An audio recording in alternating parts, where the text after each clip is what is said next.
Hi, everyone. Thank you for tuning into the Livvin for Food pod. I am so sorry for the delay today.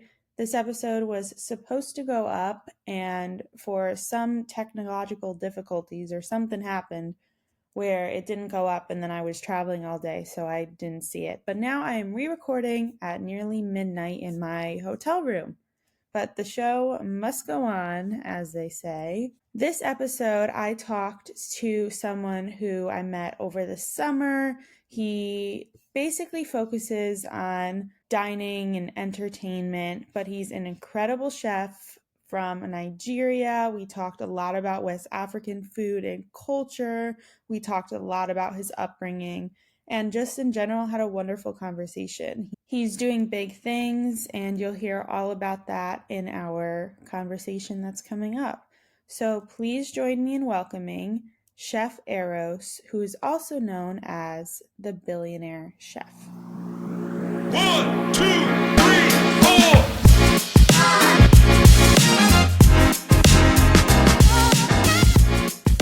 4. So, besides our chatting as you came on, but it's great to see you again. Same. I know a large part of your story from the lovely dinner we had. I think it was back in June now. It was a while ago.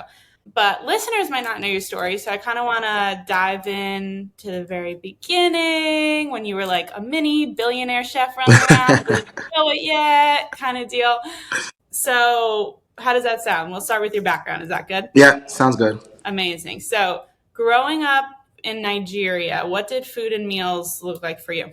All right, so I was born in Benin City, which is the south of Nigeria. My dad's from Lagos, which is in the west side. And being born into a family of different cultures, we spent a lot of time at the dining table, and our cuisine, the food that we ate, went across different cultures. My grandmother and my mother are huge hosts. My grandmother actually used to own a restaurant as well. And so you can imagine that food was a big deal in our house. We spent a lot of time at the dining table, hence why the dining table has become like a huge part of my life myself. But yeah, I grew up in Benin City, between Benin and Lagos. And then I went to university in Wolverhampton in the UK. And that's when it really dawned on me how important food was to me. Because I couldn't find anything close to what I grew up eating around. Initially, I was excited to go to the UK and have access to like KFC and McDonald's and just be able to like junk food it out. Yep. After 2 weeks of junk fooding, I was like, "Mommy, where's the pepper? Where is the stew? Where is the jollof?"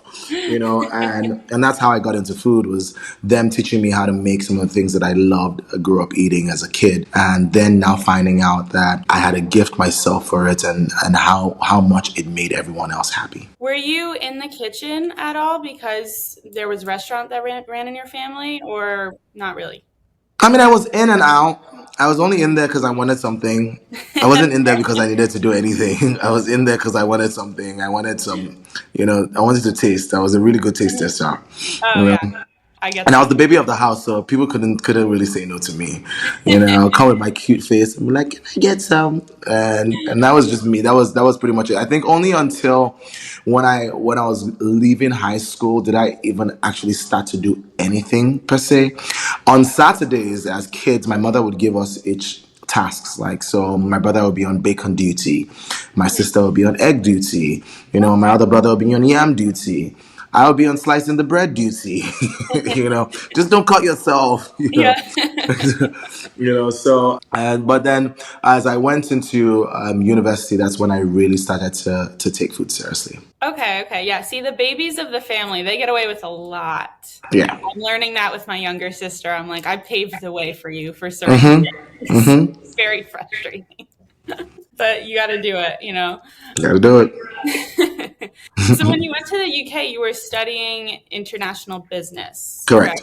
So when you went into that schooling, was cooking even on your mind, or what was the pathway there for you? What was the game? It was, I always say this, necessity was the mother of my invention, right? So I was in Wolverhampton studying international business, 2 weeks in thinking, good Lord, I need some Nigerian food. And that's when I had to get myself into the kitchen. And my mother and my grandmother literally taught me how to make food over the phone. The good thing is I knew exactly what I wanted everything to taste like. And so I was able to work around, the instructions and make the food. But then that was when my journey in food really started. And it started off for me just like cooking for myself, and then hosting some house parties and making some chicken, and I became the chicken guy. And then I was always hosting one event or the other, and I was always cooking and having friends over. And that's when it really, really started. I ended up getting jobs in the food space. So I worked with a number of restaurants in Wolverhampton as well. And then when my mother wanted to open a restaurant, I went back home in 2009 to help her open the restaurant. I was 21, and that's when she gifted the restaurant to me. And I was like, oh God, here we go. Oh my God. So your mother gifted the restaurant to you? Yeah, at 21. Wow. Because What was she just realized at the time that I was so passionate about it, more Yeah. so than her. She just really liked the idea of it, but I really, really wanted to get into the details of the menu and the execution and the plating and the style of the restaurant and the decor and the setting and who comes and who doesn't come. And she's Right. just like, yo, I just want to cook, So yeah, that's how I got into the restaurant space. And that was traditional Nigerian food. No, at the time when I started, I was cooking other than. Oh, When I started professionally, we bought into a restaurant called La Saison, and it was a French style restaurant. We then added on a little bit of Italian, we added a little bit of Asian, and then we added on some Nigerian, and then that was what we had as the seasons. And then, which is La Saison, the name of the restaurant. And then when we sold the restaurant, I went into the confectionery space. I opened a bakery called Cookie Jar. I was actually just looking at that. Yeah, I opened a bakery called Cookie Jar, and I ran that for about a year. Then I opened a catering business, which is called Eros and Gourmet, and that was when I started cooking Nigerian food again. But from a very I started doing hors d'oeuvres and canapes, but with Nigerian ingredients, and that's when it became like a thing. Okay, okay. I got a few points on that. Some schooling that you had from the business background, did that help you at all when you were doing? Absolutely. Okay. Absolutely. Studying international business management definitely gave me a lot of the tools that I needed to be able to run a business successfully. Now I have about 5 different businesses in different parts of, in Nigeria, here in LA as well, and I'm running them remotely as well. And I think that if I didn't have the business acumen, I wouldn't have gotten as far as I have in the time frame that I have. And I mean, from where you are now, you seem like super confident, like pretty secure in what you've been doing. When you were 21 and you started doing this, were there any doubts or any pressures that you felt? Were you like, Absolutely. Absolutely. I remember when I was turning 23, I was telling myself, why the hell are you doing this? What the hell? That's when I sold the restaurant and then ended up in the bakery shortly after. okay, And then in totally different though. 2016, I was asking myself again, why are you doing this? You could be doing anything else. Why are you cooking? And that's when I realized that my joy was really in entertaining people around the dining table. Okay, so what was the contrast for you between cooking and baking? Is that something you like equally or? No, so I mean, I had the bakery on one side, and then I was doing a lot of events catering on the other side. But what I Okay. found that sort of because I came in as a restaurateur into the industry at 21, right? I wasn't a hmm chef then. And then when I opened the bakery is when I started training as a chef, and I started training as a pastry chef first. And what I found is that my training and my learning as a pastry chef positively affected my experience as a cuisine chef, because there was a lot of attention to detail, precision, that Yes. goes into the pastry arts that I have now translated into the culinary arts in itself, into the into cuisine art. Right, right. Especially fine dining too. You kind of have to carry over that precision as well. So Absolutely. I know I've heard pastry chefs and that sort of baking is so difficult and it can be so just like scientifically precise. I don't think baking is difficult. I think it No? requires a certain level of understanding and comfort. And you would also find, just like with cooking, the recipe is not the Bible, it's a guide. Baking is a lot about ratios. It's a lot about ratios, temperature, and technique. And so I can bake a cake in my with my eyes closed. I can when it comes baking isn't difficult for me because I've had the experience as well, right? So it's one of those things where practice makes perfect. You just have to be patient through it. It's always going to start off rough. Baking is one of Yes, those things that's going to start off rough. I've You been there. know, you're going to make a hot mess of your kitchen. Everywhere is Yep. going to be upside down. You're going to hate it. Yeah, it's But then you go in the second time and it's going to be better. And then as you carry on going, you're going to get so much better that you would realize, just like the kitchen, it's all about your mise en place. The biggest mistake you can make in baking is not have everything measured out beforehand. yeah. See, that's weird. That's the biggest mistake a lot of people make, is go in there thinking, oh, okay, I'll start off with the egg. Then you now want to go looking for the milk while the egg is going. Yeah, I do that. I do that. I never read Because you don't want to rush your measuring process. You want to be able to take your time to measure everything out. Like I always say, baking is one of those things where it's about making the space look beautiful. So it's like laying everything out nicely. So I always say, if you're starting off baking, invest in nice, like, mise en place dishes, so that even as you're prepping, you almost want to take a picture of it. It just makes the process so much more interesting. And be patient. You're gonna make a mess the first time. That's okay. You can still eat it. It just won't be the same texture that you're expecting, or it may not come out like, because you're gonna be anxious. You're gonna open the oven when you're not supposed to open the oven. Yes. There's a lot of like techniques and temperature control that you have to be conscious of. And after a while, it becomes like second nature to you. Like, I can never put anything in the oven and open the oven while it's there. I know when it's going to be ready. I can smell it. I can almost smell it before the clock goes off. I'll be like, that it's ready. Okay, you're And coming then, over. then you hear the clock go You're off. coming over. I want a cake. Because I don't read the recipe through, and that's something I lack for sure. Oh, you got to read that recipe through. You got to read the tips. You have to pay attention to all of that, and you have to make mistakes. Yes.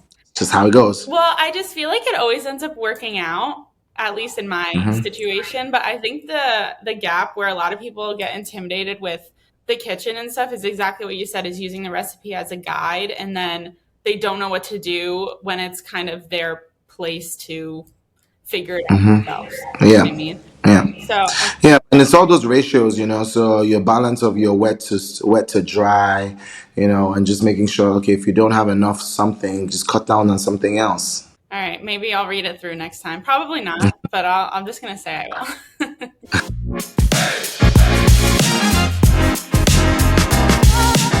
You had your catering company.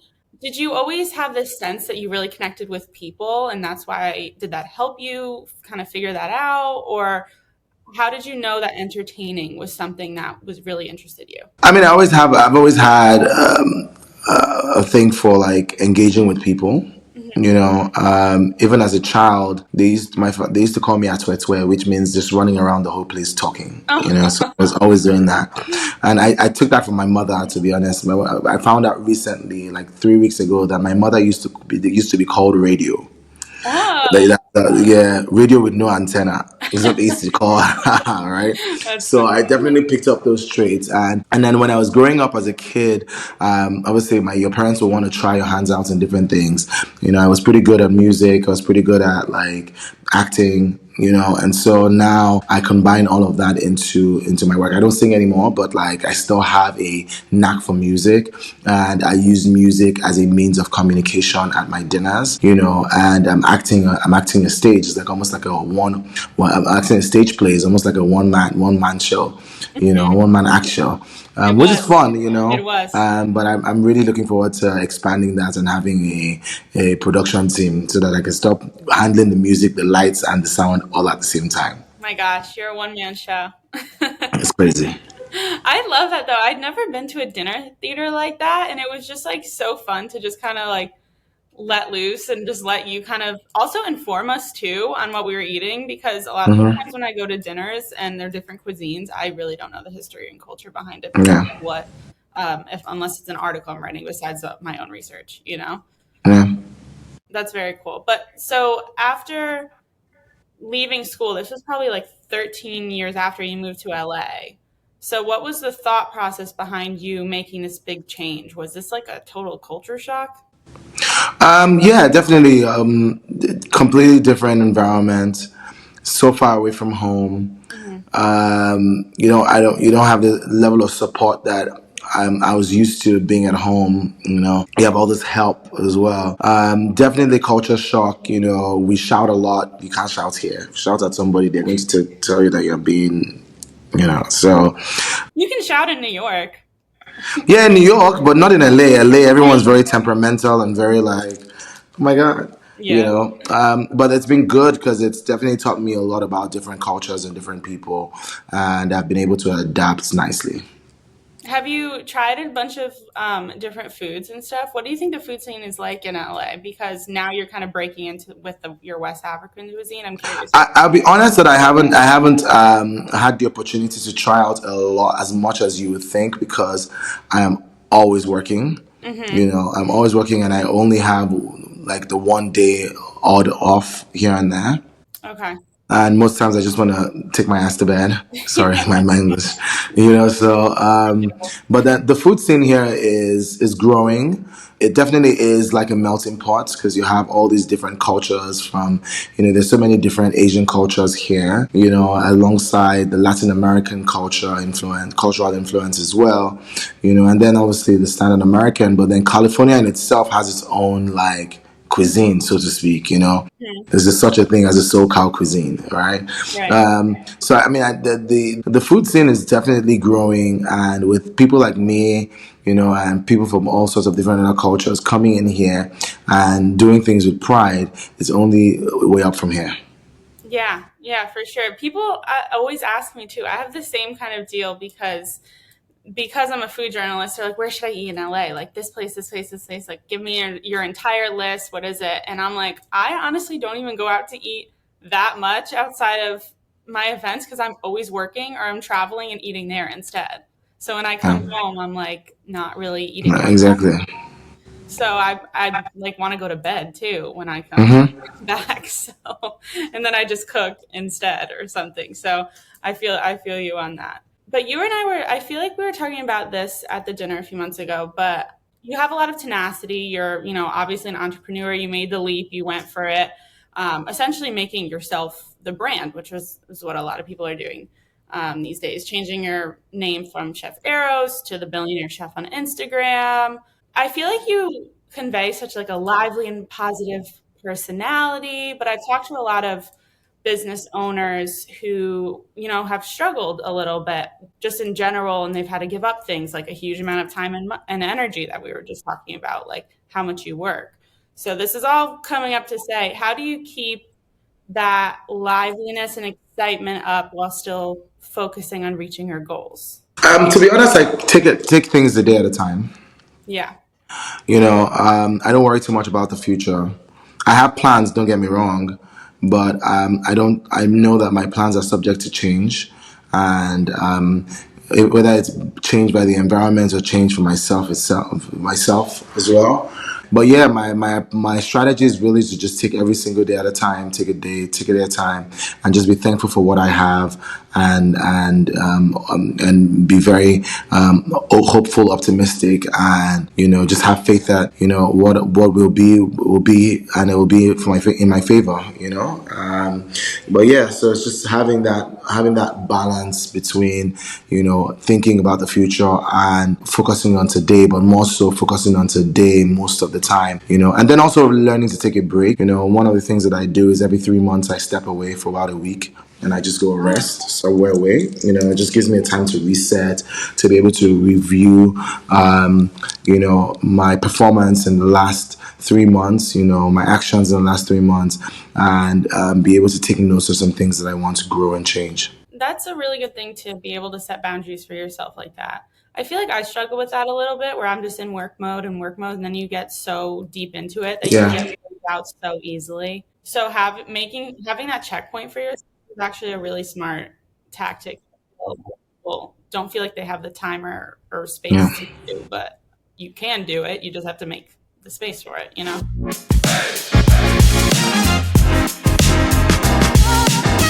I also would love to talk about, because you've been on screen a few times. I just saw that you are going to be in a series for PBS, which is super exciting. Mm-hmm.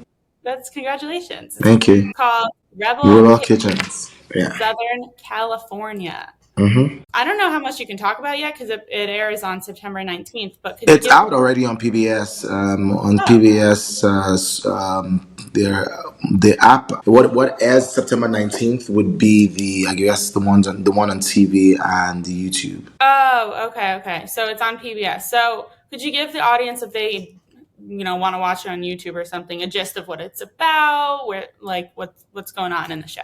I mean, Rainbow Kitchen is just about what we're doing. What they're doing is diving into the lives of chefs, or food enthusiasts, predominantly chefs, who are doing things in the food industry differently.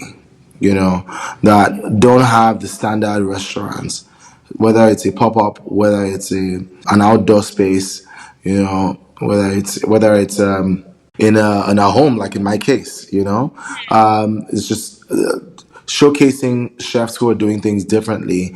But in my case, I'm dramatic as hell. And if you watch the episode, it's so dramatic. But that's who I am. I come from a very dramatic culture. We're very full of life. We're full of energy, and you see that in my episode. And then I'm also able to take you through my Taste of West Africa menu that cuts you across from Togo and Benin into Ghana, into Nigeria, Senegal, and the rest of West Africa. I love it. I mean, the drama is what keeps you on the TV. They love a good They do. dramatic person. I'm curious because your mom was like really prevalent, in the beginning of your career. Has she come to LA to see? No, not yet. She's been very focused on holding down the fort in Nigeria, so she hasn't had the time to. Oh, But we hope to be able to get out here next year. oh, that'd be so exciting. Do you go back to Nigeria? Because don't you import a lot of your products from there? So yeah, I import a lot of my products, and I do go back to Nigeria. I'm heading back in December as well. Oh, nice. For all the holiday time, then that could be your reset Yeah, as well. you can't reset in Nigeria. Nigeria is in December is Desi December. It's back to back. It's one event or the other, one party or the other, one dinner or the other. So Okay, but that's fun in itself. it is fun. It is fun. It is a lot of fun. The reset comes afterwards. After break, you need a break from the break. Okay. You need a holiday from the holiday. No, I get that. It's like whenever you take an intense trip, it's like you need to take another vacation afterwards. Yeah. I get that. I gotta ask you too, because you were also on screen when you did a Chase commercial with Michael B. Jordan. This is really a question for me and my sister and my friends because I love Michael B. What was it like working with him? Very smooth. Very, very smooth. He's a very easygoing guy, down to earth, kind. He's truly a kind person. And I thoroughly enjoyed working with him and look forward to working with him in the future again. Love it. How did he find your experience and stuff? Were you putting out word of mouth? Or do you know how that worked? I mean, how did you find my experience? I guess a bunch of people were told Okay, a bunch of right. people, and I think the truth of the matter is that when you're doing something unique, and when you're doing it from a place of love and honesty, the word's going to spread. It might not happen overnight, but it will happen eventually, and that's what's happening in this case. It's especially with the story of the Unity Jollof Rice and how it brings together the different cultures of West Africa into one. That's such a unique story in itself, and I'm not surprised that people are excited to talk about it and be a part of it. For people listening to who may not know about jollof rice, do you want to talk a little bit about your interpretation of it, the importance of it? Yeah, so jollof rice is West Africa's pride possession. It's like it's our most famous dish. Every country makes their jollof rice differently, and everyone argues about who makes the best ones. The Ghanaians will say their jollof is the best. The Nigerians will say theirs is better. The Senegalese usually just say you're all fighting for second place because they created the jollof. The origin of jollof does date back to the 1800s, in the westernmost part of West Africa of Senegal with a dish called tabboulgine, which is jollof rice but with a bunch of different accoutrements, so a bunch of different things on top. And from there, it transcended and transferred into other parts of West Africa as everyone makes their jollof rice differently. The main key ingredients in the jollof rice is a sweet pepper, whether it's a bell pepper or in Nigerians they call it tatache, or shombo, so it's a big pepper alongside some habaneros, some onions, and in some cases tomatoes. Some people don't put tomatoes, some people do it with tomatoes, some people don't. I put tomatoes in mine. Okay. And then that is typically blended together and reduced. I roast mine before I blend, just to intensify that flavor a little bit. And then you basically fry that base. Some people don't fry it. Some people just add oil to it and season it. I fry mine, so I take oil, I add some ginger, some onion, some garlic, some ginger, some tomato paste. And then I have a spice blend, which includes like curry, thyme, bay leaf, some salt. Add that in there. And then some tomato paste as well. And then just let that fry and add the reduced blended peppers and onions and tomatoes into that. Let that fry, and then you add the rice and the stock. And then that gives you jollof rice. Now, traditionally, Nigerians will use a long grain rice, but the Ghanaians use the basmati or jasmine rice. So I use the basmati rice to represent the Ghanaians. And then the Nigerians like their rice to be a little spicier, so I increase my habanero a little bit. And then we also like the bottom crisp, like we like a little bit of like char at the bottom, which we stir in a little bit in there as well. And so I do that to bring in my Nigerian influence. And then I use typically vegetable stock, or I add plantains, or I add a variety of other elements into the jollof rice to bring in the Senegalese influence. So my jollof rice is a fusion of Ghana, Nigeria, and Senegal in one. It was so good too. Thank you. Just a side note. Do you often experiment with it, or it seems like you have your routine down. Yes, I do experiment with it. I know that I did a test of concept in the Culver City in Bistro, the Ile Bistro, and since then we adjusted the recipe a little bit, the ratios. They're pretty much the same things, they just play with the ratio a little bit here and there. I also do some things like the bottom crisp of my pot, or the bottom bits, I use it in making a salad. I add it as like almost like making a crispy rice salad, sometimes, and I play with the dish. Sometimes I make a wrap with the jollof rice. So sometimes I add seafood into my jollof rice. Sometimes I add carrots and peas and a bunch of vegetables into my jollof rice. Sometimes I roast some cabbage and throw it into my jollof rice. There's really no right or wrong answer here. You can do whatever you feel with jollof rice. Okay. All right. Now I'm hungry. Yeah, I know. That sounds so good. I didn't eat lunch yet. I was actually going to ask you, is the bistro, are you still running that? No, that was a test of concept. So we're currently fundraising at the moment for that. Okay. So we have the private dining room here in Hollywood. Now we're open Friday and Saturdays on the new programming at 7 p.m. For our family style dining. And then on select nights, special nights for the tasting menu when I'm in town. We're going on tour next week. So the tour starts in DC at the White House, and then we carry on. We're going to the White House? Yep. And then, whoa, you just suddenly dropped that. Because we're going to the White House, no big deal. And then with a partner called Immigrant Food, and then we go to New York. We have a few partners there, including a few partners. I don't want to name any names just yet, just watch out for the tour. And then we are also going to New Orleans, we're going to Houston, we're going to Austin, we're going to Nashville, we're going to Miami, we're going to Atlanta, we're going to Lagos, we're going to Abuja, we're going to Ghana. Wow. That's so fun. Yeah, the bookings just came in. I'm excited. Like today was really the beginning of like the tour itself. So like all the bookings for like the hotels and the flights just came in today, and I'm just like, yeah, it's really happening. Oh my gosh, congratulations. That's so exciting. Yeah, I'm super excited. Are you nervous? Are there any nerves? Yeah, I'm nervous to be like stepping away from the private dining room for a while. But the good thing is that I have a solid team here, and the family style dining has been created in a way that it allows for it to continue without me. But I'll be checking in every month, Not really nervous like that because I've been traveling and cooking. This is actually a lot easier than my other tours where I had to go rent a location, rent the tables, find the chefs, all of this. This time around, we're partnering with different chefs in different cities. So it's an easy lift. I'm just getting in there, I'm jumping in the kitchen, working with their teams, getting your dinner and moving on. Okay, so with the other chefs, is this a It collaboration is a you're working on? collaboration on the menu as well. Okay. You're gonna have West African and whatever culture. So West African and Vietnamese, West African and Senegalese, West African and Okay. That's so fun. I am curious. Do you have one that you're most excited for? Is it the White House? I can't Is it done? say. I don't know. Will I don't I know. I don't know. step on toes I'm really there? looking forward to New Orleans. I can't lie.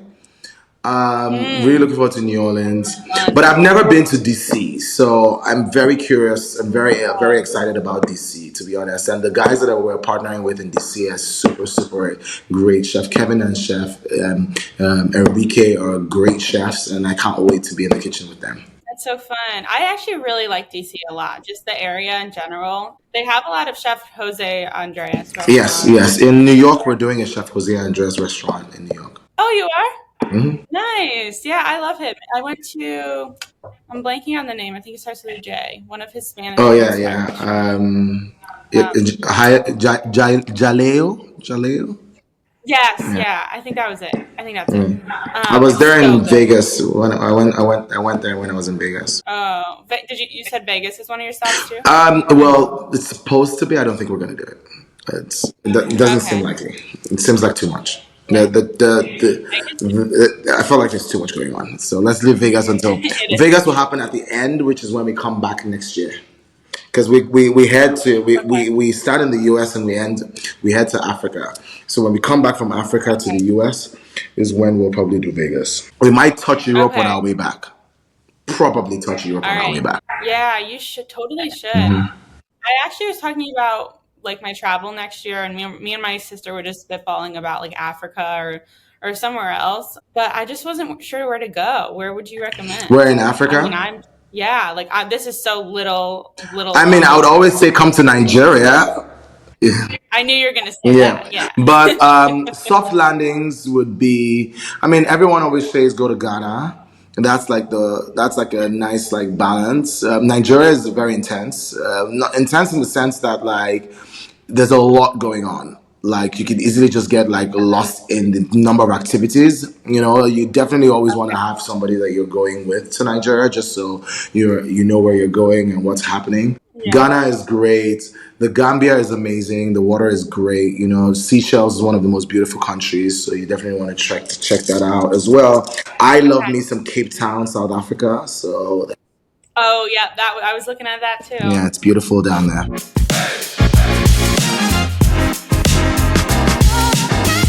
I actually have a question because sometimes I ask about like cuisines that maybe I'm not as familiar with, or maybe my audience isn't as familiar with. Are there any misconceptions that maybe could be here in the US or just in general about West African cuisine that you want to clear up? That is too difficult to make. That's one. That all there is jollof rice and fufu. There's a lot more. There's a bunch of porridges. So many really really good porridges and stews. We have a variety of soups as well. And that our food is very meat heavy. As a matter of fact, it is actually very vegetable heavy, extremely vegetable heavy. We're a very vegetable heavy country. Like, we do put meats in our food, but the base is vegetables. It's a lot of tomatoes, a lot of, green leaves, a lot of vegetables in our food. Okay, what do you normally do with the vegetables? Is this a seasoning thing, or you're just We throwing throw them them in in like? and they cook and we'll cook in the veg in there. So we do it we do a lot of things with like ugu and spinach and water leaf, and there's a lot of different types of vegetables that are used for different types of stews and soups and porridges as well. Yeah, porridges. I was looking up some of the trends as well, but I remember you served that drink. Was it a hibiscus thing? Am I remembering Yeah, that yeah, it's correctly? hibiscus, zobo. Okay, could you tell me what was in that? So hibiscus, lemongrass, ginger. Those are the key ingredients. Okay, I love that. And then I know you said it like three times, but it escaped my brain. So I wanted you to say it on here, so I had to record it. It's called zobo. Okay, yeah. So let's talk about what's next for you aside from, the PBS show we talked about the tour. Is there anything else that's going on that you'd like to I mean, we're share? launching our merchandises soon, so I'm really excited about those. My hats, my spices. The spices are already out, but they're not launched officially. We're gonna figure out the launch process. There's just so much going on, as well. And then we're working on a few production projects as well. So keep an eye peeled. And then I just got signed by UTA, so we're gonna start working on my Nice. book and all that other stuff. All that good stuff. Oh my gosh. Like a memoir? Of some sort, yeah. A storybook. I'm a story man. I'm a storyteller, so Oh, it's definitely the book is gonna be like me. oh my gosh. It's gonna have a lot of thoughts in it, and it's gonna I'm be very sure. colorful, I I'm won't be guessing. surprised if you open the book and there's a sound. One of those, you should do one of those pop-ups when you open it and it's just a pop-up Yeah, all window. right. Trademark that. I'm trademarking that. That's so fun. What were the spice line? What does that entail? So a variety of spices that we've been using in our cooking for the last couple of years, we've just basically packaged them up now. So we have our vegetable spice, which is called the Goddess of the Garden. We have poultry spice, which is called Birds of Passion. I'm looking at them as well. We have the soya spice. We have our African gold spice. So it's about 7 or 8 different spices, including the Mickey jerk, which includes like a jerk spice. Oh, yum. I meant to say this to you as well. So you live in that space, right? Correct. Like upstairs. I give you a lot of props for letting random people in your home. I know it's not easy. I have to cleanse the house every weekend. Yeah, I would be cleansing the house deeply all the Yeah, it's not time. easy. I can't even lie. That's so funny. Yeah, I have I mean, I'm normal, but I have a germ thing. So I'm like, if I have all these people coming in my home all the time, because I'm assuming Hmm. you cook yourself food all the time in that kitchen as well, and then you have the team Yeah, coming in too. yeah. We do have the team. We Good. prep. We prep a couple of days. Like we're having an event today, so we come. They're going to be joining in the next hour, and we're going to prep and then get ready for dinner as well. Yeah. Love it. All right, I have one final question for you that I ask every single guest. If there is one cooking utensil or appliance that you think everyone should splurge on, what would it be and why? I mean, I splurge on my knives. You Mm, know, my uh-huh. chef knives. I splurge on my knives, and why? Just because they're knives. You're gonna use them every single time you're cooking, and you want a nice knife that Hmm. can last a test of time and cuts well, pricey enough for you to take good care of it. You're gonna have to pack all that up too for your Yep, yep, tour. definitely packing them up. Oh my gosh. Well, good luck getting that through TSA. All those Oh, I things. do. I've been doing this a while. Just check it in. And they let No, you I just check it take in. it You check it into because your luggage. Check oh, luggage. wow. Okay. I don't know if I said this on the episode before, but I had a garlic press in my carry-on because my dad really, really felt I needed one, and they clocked me for it. And then they had to take all of my stuff out, and they took out my garlic press, and I was very Yeah, you sad should have about that. just checked it in. Or you not check? Yeah. Well, I didn't have a check Yeah, you bag. can't take all those equipments if you don't have a check bag. Yeah, I learned. But anyways. All right. Well, thank you so, so much for coming on. I know you had a crazy day today, so I appreciate you using the rest of your energy for this My God. podcast. And it was good to see you again. All good, all good. Thank you for having me. Enjoy the rest of your day. Bye, guys. You can follow Chef Eros on Instagram at The Billionaire Chef, or if you live in Los Angeles or are just visiting, you can check out his private dining experience called Ile is Home on the website ileishome.com.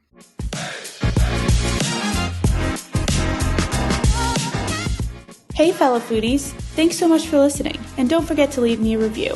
While you're at it, make sure to follow me at livvinforfoodpod on Instagram or TikTok, or email me at livvinforfoodpod@gmail.com. Let me know what you're cooking up this week, which guests you would like to see on the podcast, or tell me your opinions on the latest viral food trend. And in case you're just joining me, there is an entirety of Season 1 ready and waiting for you. Until next time.